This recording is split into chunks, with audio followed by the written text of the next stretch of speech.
நீங்கள் இணைந்திருப்பது அகிலம் டிவியின் செய்திகளுடன். இலங்கையில் ஒரே வயதுடைய சிறுமிகளின் புகைப்படங்கள் எடுக்கப்பட்டு AI தொழில்நுட்பத்தை பயன்படுத்தி அதனை தகாத புகைப்படங்களாக மாற்றி பின்னர் நண்பர்களிடையே பகிரப்படும் சம்பவங்கள் அதிகரித்துள்ளதாக தெரியவந்துள்ளது.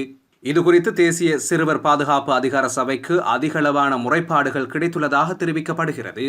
இந்த பொருத்தமற்ற செயலை 13, 14, 15, 16, 17 வயதுடைய சிறுவர்கள் செய்கிறார்கள் என தேசிய சிறுவர் பாதுகாப்பு அதிகார சபையின் சட்ட அமுலாக்க இயக்குனர் வழக்கறிஞர் சஜீவனி அபேகோன் தெரிவித்துள்ளார். இது தொடர்பில் பாதிக்கப்பட்ட பெண் பிள்ளைகளின் பெற்றோர் முறைப்பாடு செய்வதாக அவர் குறிப்பிட்டுள்ளார். தேசிய சிறுவர் பாதுகாப்பு அதிகார சபையில் நடைபெற்ற ஊடகவியலாளர் சந்திப்பில் இவர் இதனை சுட்டிக்காட்டியுள்ளார். ஏன் தங்கள் வயதுடைய சிறுமிகளின் புகைப்படங்களை திருத்தி ஆன்லைனில் பதிவேற்ற AI தொழில்நுட்பத்தை பயன்படுத்துகிறீர்கள் என்று கேட்டபோது அதை முயற்சிக்க விளையாட்டாக செய்ததாக கூறுகிறார்கள். அதனை செய்த சிறுவர்களும் பாதிக்கப்பட்ட சிறுமிகளும் ஒரே வயதுடைய நண்பர்களாகும்.